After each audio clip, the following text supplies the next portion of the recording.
nous vous encourageons à aimer Jésus. Nous vous exhortons à aimer Jésus. Lui seul est digne de notre amour. Alléluia. Amen. Donc sois cool ce matin. Et le Seigneur a une parole pour toi. Cette parole va t'introduire dans la nouvelle année. Amen. Et il va te faire traverser 2021. Alléluia. Merci Seigneur. Merci de nous aider ce matin. Merci Saint-Esprit. Nous servons Christ en nous tenant en Seigneur. Nous ne servons pas nos intérêts. Nous servons Jésus. Prends le contrôle. Donne-nous de parler de la part de Dieu.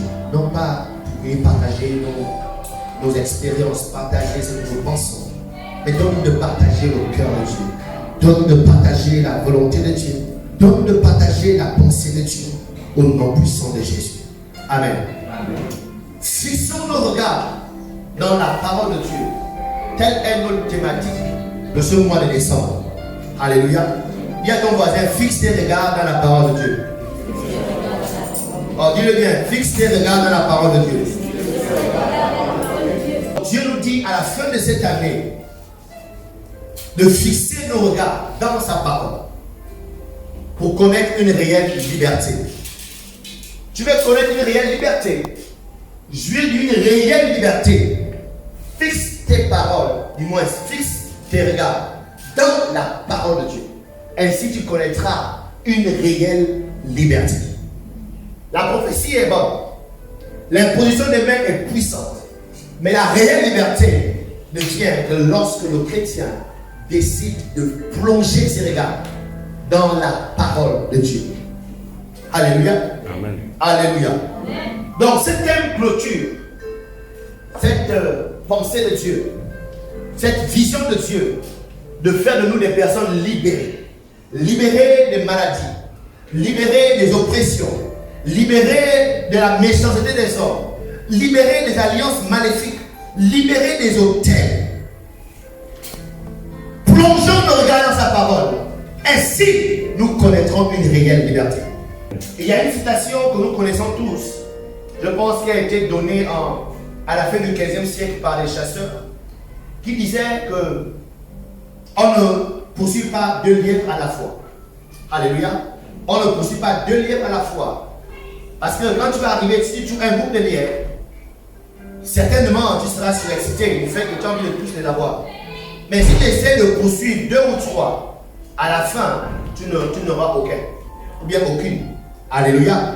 Donc, d'où est sortie cette citation? Si tu trouves un groupe de lièvres, d'accord, concentre-toi sur un lièvre. Amen. Amen. Ainsi, tu es sûr de rentrer avec quelque chose. Vaut mieux te concentrer sur une chose dont tu es certain d'avoir que de vouloir tout avoir et perdre. Alléluia. Donc nous sommes ces chasseurs. Devant nous, il y a tellement de propositions, tellement de choses qui nous sont présentées, d'offres qui se présentent devant nous. Tu veux travailler, il y a une offre. Tu veux te marier, il y a une offre. Tu veux voyager, il y a une offre. Tu veux avoir un diplôme, il y a une offre. Alléluia. J'ai connu une soeur, j'ai entendu un témoignage d'une soeur. Elle disait, il y a une maman qui vient d'avoir le nom de ma fille. Viens, je te fais un travail. Quand tu vas sortir d'ici, les hommes qui vont te suivre, qui vont te regarder, qui vont courir après toi, ce sont les ministres, les sénateurs, les députés. C'est-à-dire quelque chose va être mis sur toi. Ce sont ces hommes-là qui vont te chercher. Ainsi, tu vas te faire beaucoup d'argent. Et heureusement que la sœur est intelligente. Elle s'est souvenue que cette femme avait des enfants. Et elle avait des grandes filles. Mais toutes ces filles-là sont misérables. Et elle dit, mais maman, fais ça à tes enfants. Vu que ça marche. Alléluia. Donc, beaucoup d'offres pour avoir des hommes, pour avoir un foyer, pour avoir de l'argent, pour avoir un travail stable. Tellement d'offres. Mais la Bible dit dans Proverbe chapitre 14. Proverbe 14, verset 12. La Bible dit, quelle voie paraît droite, devant un homme. Mais la fin, c'est la voie de la mort. Il y a tellement d'offres qui paraissent. C'est-à-dire quand tu vas emprunter cette voie, au sortir de cette voie, la Bible dit, cette voie conduit où? C'est la mort. Alléluia. Alléluia. Amen. Est-ce qu'on est ensemble ce matin? Tu veux travailler, il y a une offre. Aujourd'hui, il y a ce qu'on appelle les promotions canapé. C'est une offre. Alléluia. C'est une offre, n'est-ce pas? Tu veux être promu dans ton entreprise, canapé. C'est une offre. Tu veux être embauché. Il y a un circuit, c'est une offre. Amen. Tu veux te marier, il y a une offre, il y a une moyenne, il y a un truc. Mais la Bible dit, à la fin, l'issue, la sortie de cela, c'est la mort. Donc toutes ces offres paraissent toujours droites. Au début, ça paraît waouh. Mais la Bible dit, à la fin, c'est la mort. C'est pourquoi j'aimerais nous donner cette parole à la fin de cette année pour nous éviter de tomber dans les pièges. Parce qu'à la fin de l'année, beaucoup d'offres vont se présenter à vous. Alléluia. Amen. Beaucoup d'offres vont se présenter à vous. Tu veux faire des études, des bonnes études. Il y a une offre. On va te faire comme ça. Vois cet homme. Couche avec lui. C'est une offre. Alléluia. Amen. Mais ce matin, je vais vous proposer aussi une autre offre. La parole de Dieu. Amen. Amen. Proverbe 4, verset 19. Proverbe 4, verset 19. Proverbe 4, 19. La Bible dit, la voix des méchants est comme les ténèbres. La voix des méchants est comme les ténèbres. Ils n'aperçoivent pas ce qui les fera tomber. Ben, mon fils, sois attentif à mes paroles. Autrement dit, les méchants sont les gens qui ne sont pas attentifs aux paroles de leur père. Amen. Amen. Bon, nous, notre Père, c'est qui? C'est Dieu. Donc, tout chrétien qui n'est pas attentif à la parole de Dieu, ce chrétien est un méchant. Et verset 19 dit quoi? Reviens. Verset 19 dit quoi? La voix des méchants est comme des ténèbres. C'est-à-dire, tu fonces. Tu penses que tu es en train d'évoluer, mais tu es dans les ténèbres totales. Et la Bible dit, ils n'aperçoivent pas ce qui les fera tomber. C'est-à-dire, tu ne sais pas où le coup viendra, mais à tout moment, bam, le coup viendra. Verset 20. Mais vous, enfants de François, soyez attentifs à mes paroles. À moi, Dieu. Prête l'oreille à mes discours. Verset 21. Pourquoi? Qu'ils ne s'éloignent pas de tes yeux. Garde-les dans le fond de ton cœur. Oui. Car la conséquence, c'est la vie pour ceux qui les trouvent. C'est la santé pour tout leur corps. C'est la vie pour ceux qui les trouvent. C'est la santé pour tout leur corps.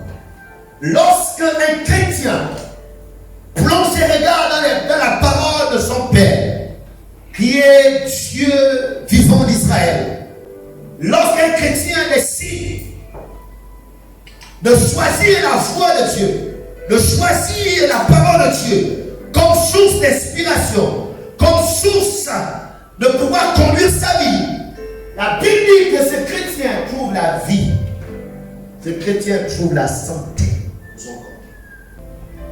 Donc je ne sais pas si les gens sont en train de chercher actuellement. Je ne sais pas ce qui peut manquer à ta vie jusqu'à ce jour.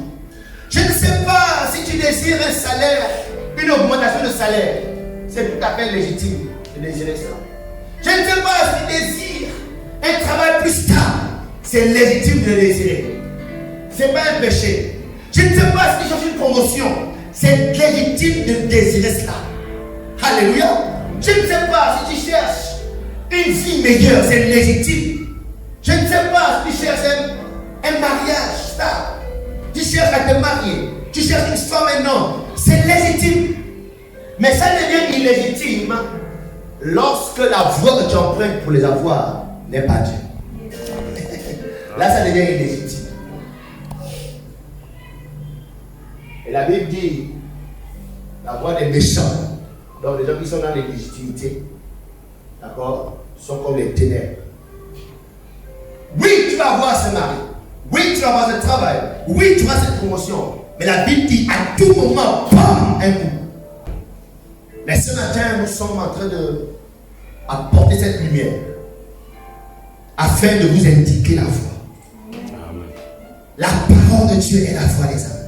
Nous sommes dans des temps compliqués. J'étais dans un programme hier avec ma mère spirituelle, la révérende Patricia Kelly. Et dans ce programme, une des prophétesses était en train de prêcher.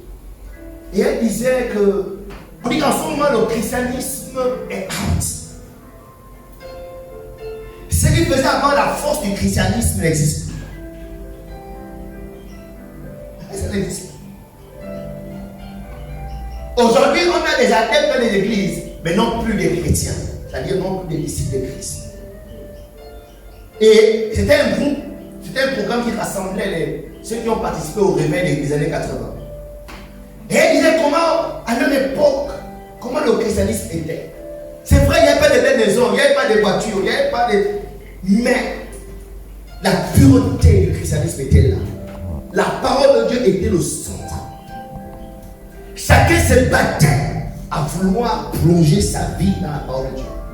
Chacun se battait à vouloir s'accorder à tout ce que Dieu disait. C'était ça. Et beaucoup pleuraient que ce christianisme a fui, a disparu. C'est pourquoi beaucoup seront surpris lorsque Christ va revenir. On a été dans l'église pendant toute notre vie. Et Christ dira, je ne t'ai jamais connu. Si tu plonges tes regards dans la parole de Dieu, je dis, la parole de Dieu est assez puissante pour satisfaire tous tes besoins. Amen. C'est là où beaucoup de chrétiens souvent ont peur. Parce qu'on se dit, ah, si je le fais, est-ce que j'aurai? Les amis, la parole de Dieu, elle peut satisfaire tous les besoins de ta vie. Amen. Alléluia. Amen. Elle peut te donner le succès dans tous les domaines de ta vie. Amen. Amen. Et à la fin de cette année, ne fais pas de mauvais choix. Ne commets pas d'erreur. De choisir autre chose. De choisir une autre voie. Alléluia. Amen. Choisissons, les amis, la parole de Dieu. J'insiste. Plongeons nos regards dans la parole de Dieu. Prenons chaque domaine de nos vies et vérifions est-ce que c'est OK avec la parole de Dieu. Je vous en supplie, faisons ça. Ça ne sert à rien de qu'on se retrouve chaque dimanche, on fait le show, mais ça n'évolue pas. Il faut que ça évolue. Il faut que ta vie personnelle, les choses bougent. Les choses doivent se bouger. La parole de Dieu ne peut pas être présente dans ta vie et Dieu coule. Les choses doivent se bouger.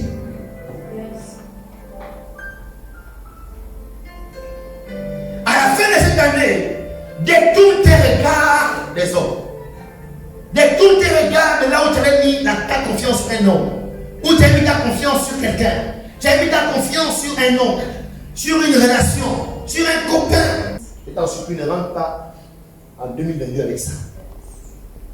Alléluia. Amen. Laisse la parole de Dieu bouger ce domaine de ta vie. Tu auras faim. Ne t'inquiète pas, c'est vraiment que tu payes le tissage. Ni encore le loyer. Va demain dans la rue, mange dans la poubelle. Si tu aimes Jésus, tu peux le faire. Alléluia. Et personne ne met Dieu devant et Dieu le laisse mendier son pain. Personne. Personne. Donc sortez de toute foi que vous avez emprunté qui n'est pas la parole de Dieu. Peu importe où ta relation est arrivée, peu importe où ton business est arrivé, peu importe où ce que tu fais est arrivé, si la parole de Dieu n'est pas la voie qui t'a mené à l'intérieur, je t'en supplie, sors. Verset 19 dit, parce que la voie des méchants est comme des ténèbres. Ils n'aperçoivent pas ce qui va tomber sur ta tête. Ça dit, tu penses que tu es en train d'avancer avec ta vie. Mais à un moment donné,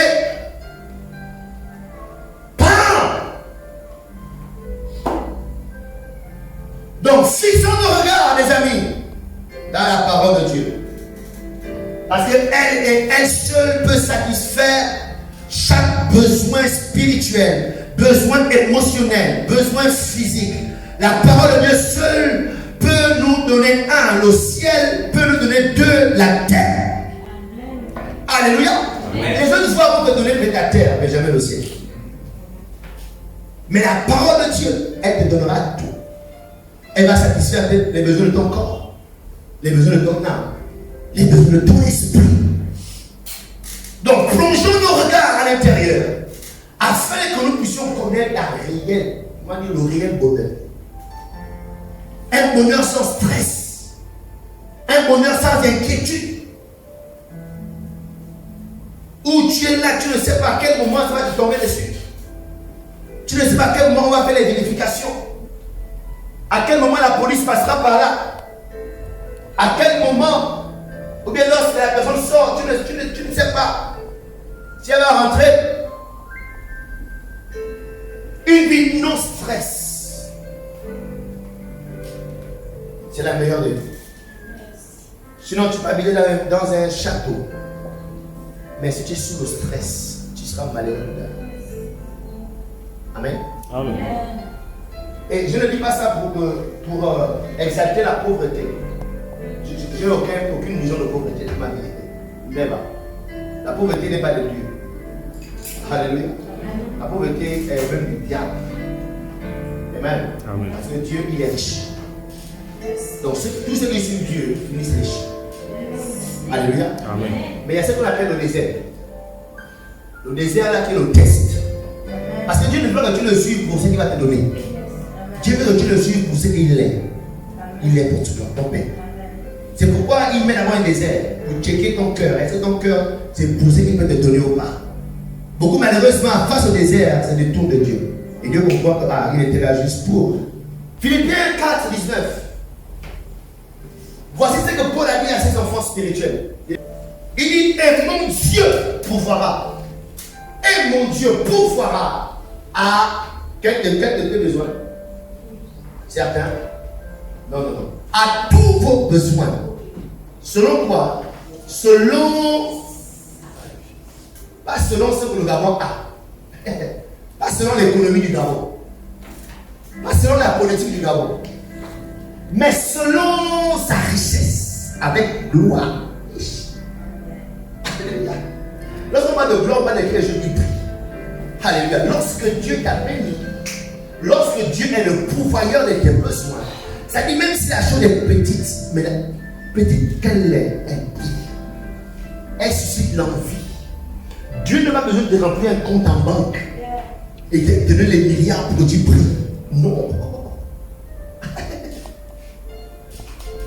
C'est sa présence qui fait prier. Amen. Alléluia. Amen. Donc, même si c'est 100 000 que tu gagnes, les 100 000 là, avec ça, on aura l'impression que tu es milliardaire.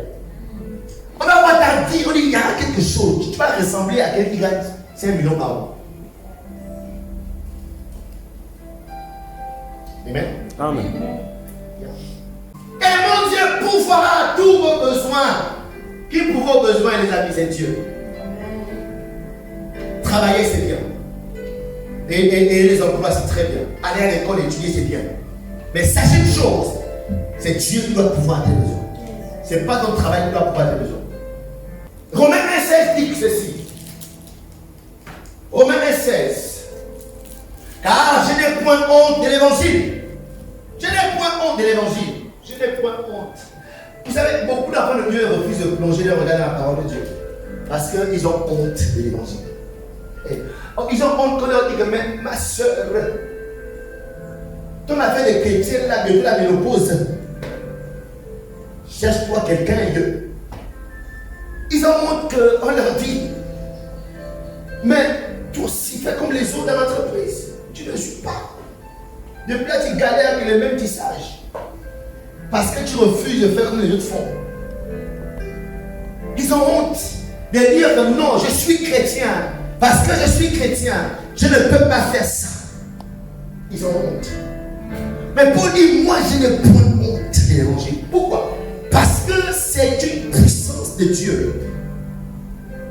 Pourquoi? L'évangile est une puissance. Comment tu vas avoir honte d'une puissance? Comment avoir honte d'une puissance? L'évangile qui nous a menés à devenir chrétiens. Si nous nous souvenons, c'est parce qu'un jour, cet évangile nous a été prêché et on a été touché. Et facilement, là, on est devenu chrétien. Tout bien. Attendez, comment Dieu va transférer quelqu'un de l'enfer pour le ciel? Il n'y a pas de protocole. Accepte de Christ, lui, Seigneur Jésus, laisse ma vie, comme Seigneur. Crac, aussitôt ton nom est inscrit dans le livre de vie. Tu pars de l'enfer pour le ciel. Il n'y a pas de protocole. Pour naître de nouveau, est-ce qu'il y a un protocole? Aussi vrai que l'évangile a cette puissance de te transférer les ténèbres pour la lumière, aussi vrai l'évangile peut pouvoir à chacun de tes besoins. Alléluia. Amen. Alléluia. Amen. Aussi vrai elle peut le faire. Et dans la version française courante, la Bible dit ceci: c'est sans crainte que j'annonce la bonne nouvelle. Elle est en effet la force dont Dieu se sert. Dieu se sert de quelle force? L'évangile. Pour sauver tous ceux qui croient. Alléluia. Donc Dieu a une force pour nous bénir, pour nous transformer, pour changer nos vies, pour pouvoir nos besoins. Cette force, c'est l'évangile. Et l'évangile, c'est quoi? C'est la parole de Dieu annoncée. C'est ce que Dieu a. Assis sur ton trône, nous regardons. Il ne peut plus rien faire pour nous. Il nous a déjà donné sa force. C'est par quoi il amène toutes choses à l'existence. Il nous a déjà donné. Que veux-tu voir dans ta vie à la fin de cette année? Que veux-tu voir prendre fin? Que veux-tu voir commencer? Que veux-tu voir s'arrêter dans ta vie à la fin de cette année? Et je voudrais te dire que la parole de Dieu a la puissance de te l'accorder. La parole de Dieu a cette capacité, cette force de te l'accorder. Tu veux faire la guérison, tu es malade. Tu es pourchassé la nuit. Dans les rêves, tu vois les choses. La parole de Dieu a la puissance de t'en délivrer. Alléluia. Amen. Je ne sais pas comment ta vie est limitée par des hôtels, limitée par quelque chose. Tu sens que tu es dans un enclos. Tu sens que tout ce que tu fais réavance, tu tournes en rond. La parole de Dieu a cette puissance de te sortir de ses limites. Parce qu'elle est illimitée. Lorsque tu t'imprègnes d'elle, lorsque tu montes dans la parole de Dieu, il n'y a aucun espace qui peut la limiter. La parole de Dieu est illimitée. Tous ceux qui rentrent en elle deviennent aussi illimités. Donc il n'y a aucune force, aucun hôtel maléfique qui peut contenir quelqu'un qui est dans la parole de Dieu. Donc plonger directement dans la parole de Dieu, c'est amener ta vie à être illimitée. C'est amener ta vie à sortir de tout enclos, à sortir de tout lien, à sortir de toute chaîne, à sortir de toute forme de sorcellerie et à jouir de ta liberté. Pourquoi? Elle est illimitée. Jean 6, 33, je m'arrête là. Jean 6, 63. Elle dit c'est l'esprit qui vivifie. Sinon, la chair ne sert à rien. Ok? Les paroles que je vous ai dites, elles sont esprit, elles sont vie. Alléluia. C'est l'esprit qui vivifie. Le verbe vivifier veut dire donner la vie à quelque chose et maintenir cette chose en vie. C'est ça vivifier. Vivifier, tu donnes la vie à quelque chose et tu maintiens cette chose en vie. C'est ce que Dieu a fait. Lorsque Dieu a mené la vie en l'homme, l'homme est devenu une âme vivante. Dieu a créé les mers, créé les arbres, n'est-ce pas? créé tous les êtres vivants que nous connaissons.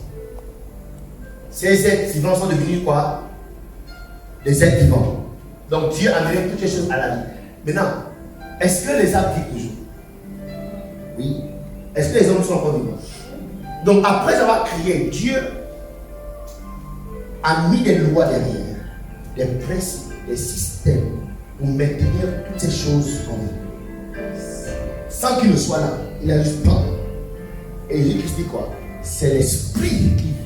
Autrement dit, c'est l'esprit de Dieu qui garde tout ce qu'on voit dans la vie.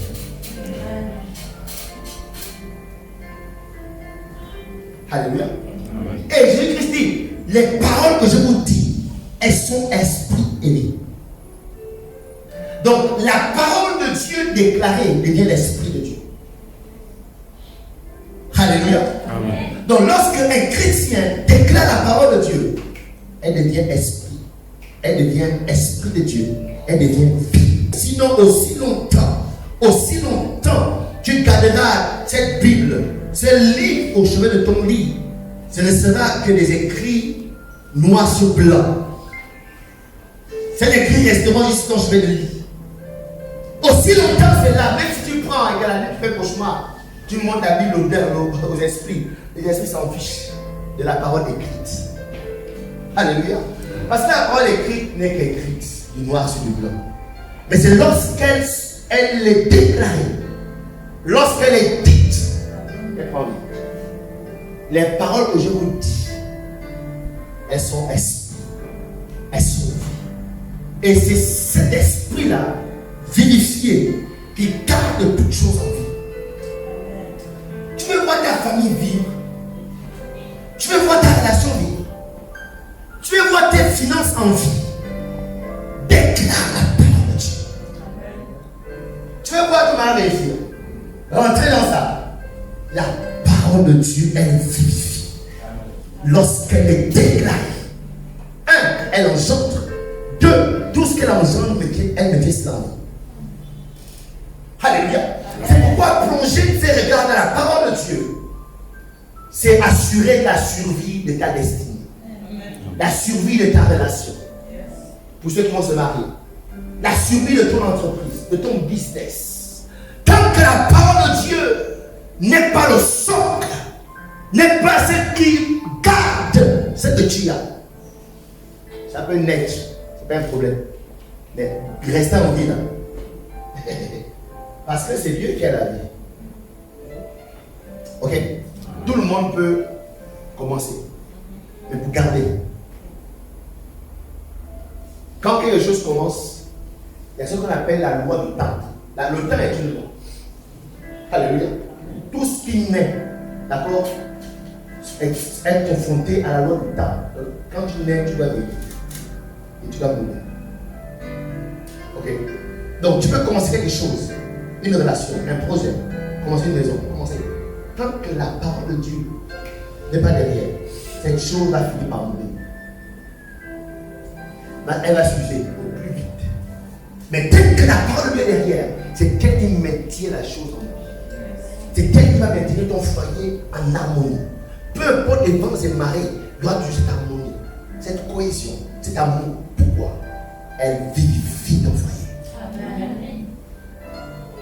Donc, amener nos vies dans la parole de Dieu, plonger nos regards dans la parole de Dieu, c'est assurer la survie de chaque domaine de nos vies. C'est pourquoi je disais tout à l'heure, s'il y a un domaine où tu as commencé, où la parole de Dieu n'est pas la fondation, n'est pas le commencement, n'est pas le début, repars corriger. Va changer cette fondation. Tu vas pleurer, ça fera mal. Mais il vaut mieux pleurer maintenant et te relever que de pleurer demain. Parce que plus ta chute est haute, tes chances de survie sont moindres. Plus tu tombes d'une grande maison haute, plus tes chances de survie sont moindres. Donc pendant que tu es en train de faire, il vaut mieux tomber maintenant. C'est juste une petite gratuite que tu vas te faire et tu vas vite te relever. Que de monter, après on va on va te ramasser en miettes, avec les serpillères. Et directement te jeter dans un trou. Mais ce ne sera pas. Donc, en nom de Jésus. Amen. Parce qu'à la fin de cette année, tu vas faire le bon choix. Tu vas plonger tes regards dans la parole de Dieu. Et tu vas laisser cette parole vivifier chaque domaine de ta vie au nom puissant de Jésus.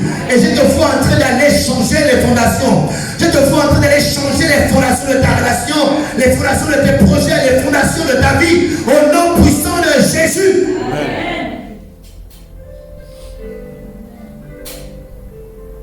Quelle est la situation de ta vie? Je suis en train de terminer. Quelle est la situation de ta santé actuellement? Quel est l'état de ta santé actuellement? Dans quelle situation sont tes finances? Dans quelle situation chaotique pourrait être ta famille? Je ne sais pas dans quelle situation. Je ne sais pas comment tu vois ton avenir. Comment tu vois ton devenir. Je ne sais pas comment tu vois tes projets. Est-ce que tu te vois en servir que moi ma vie là c'est foutu? Moi ma vie là j'attends seulement la mort. On entend une fois une m'a dit, moi je vis seulement j'attends la mort. Je ne sais pas dans quelle situation chaotique est ton foyer. Ce matin je suis venu te dire, et je veux que tu parles avec ces paroles. Pleurer n'est pas la solution. Murmurer encore moins. Se plaindre n'est pas la solution. Je suis venu te dire ce matin que Dieu a entre tes mains une puissance. La puissance qui peut changer cette situation.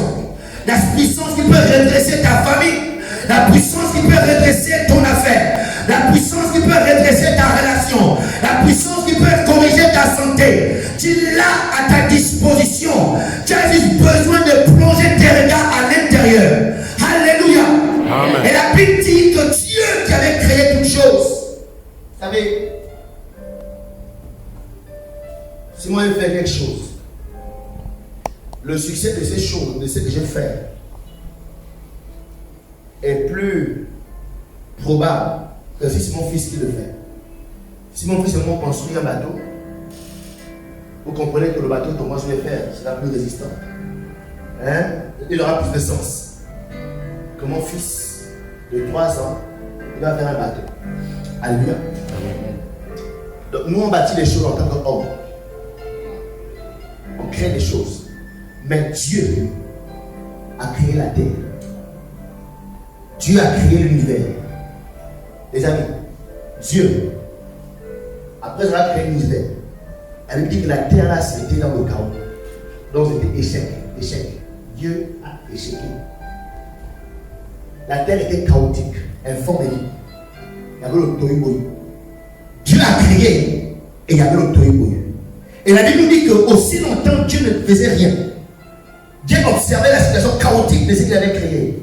La terre était dans cet état chaotique. Là on parle de Dieu. Jean 1, verset 1, au commencement était la parole était Dieu, la parole était avec Dieu. Donc, on parle de la parole qui au commencement a créé toutes choses. Mais aussi longtemps Dieu ne disait rien, la terre était toujours informe, était toujours chaotique, était toujours vide. Je ne sais pas dans quelle situation chaotique tu es. Dans quel domaine de ta vie où c'est la confusion. C'est le tohu-bohu, tu ne comprends pas, je ne sais pas. Mais regardez, voici ce que Dieu a fait.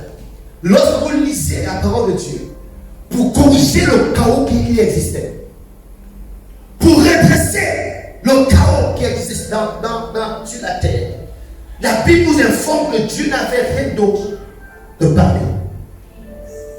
Tout ce que Dieu a fait, c'est parler. Et vous verrez dans Genèse 1, et Dieu dit, et Dieu dit, et Dieu dit, et Dieu dit, et Dieu dit.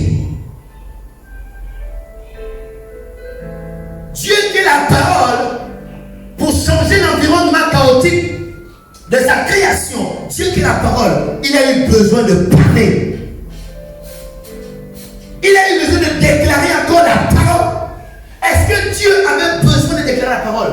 Est-ce que les ténèbres qui régnaient n'avaient pas reconnu que voici Dieu qui est là? Parce que la Bible nous dit au verset 2 que l'Esprit de Dieu se mouvait au-dessus de ce chaos. Donc les ténèbres reconnaissaient que mais Dieu est là, on les a dit pardon, il est là. Il ne partait pas, même quand Dieu était là.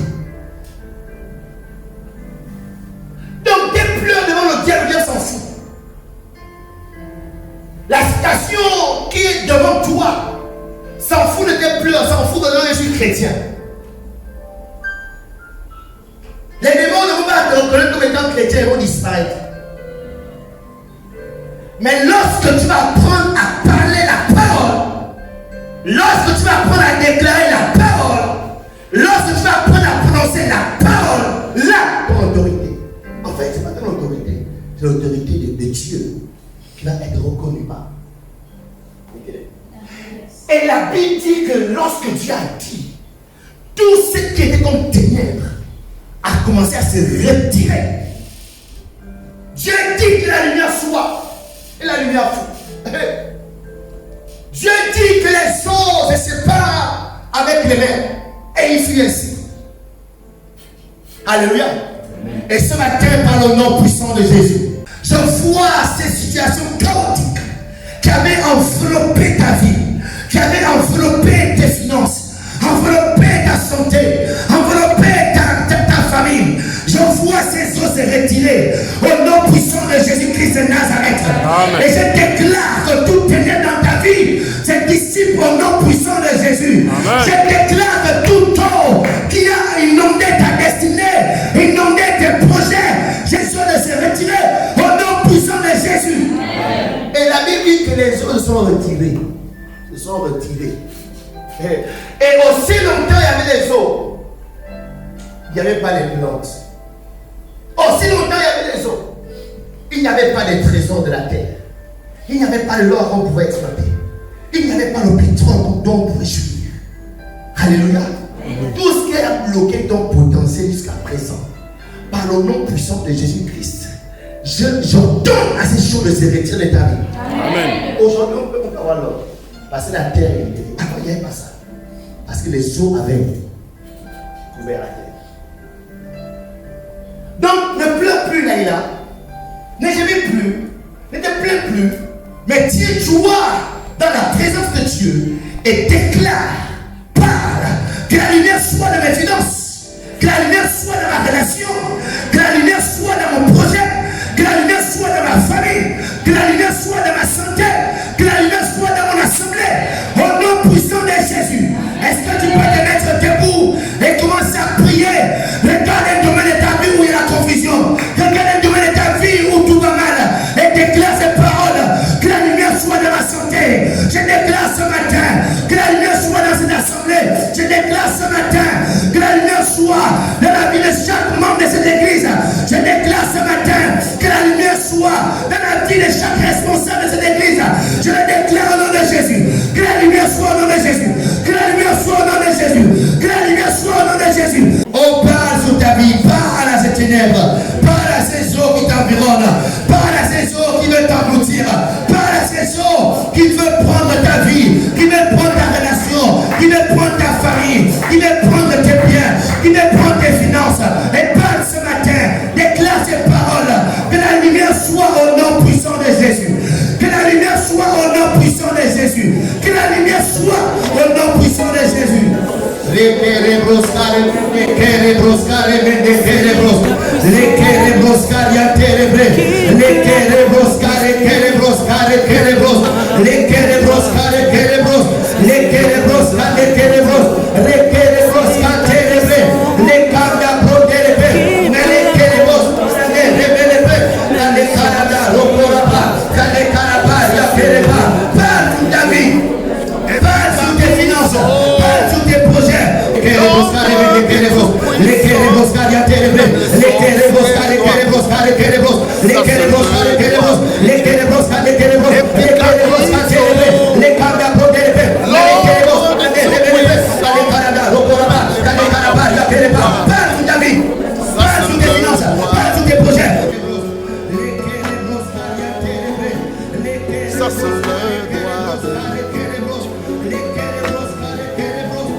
sous ton ombre et te célébrer, t'adorer. Epikaizo, l'ombre du Tout-Puissant, même les marabouts doivent, ça c'est le droit des dieux.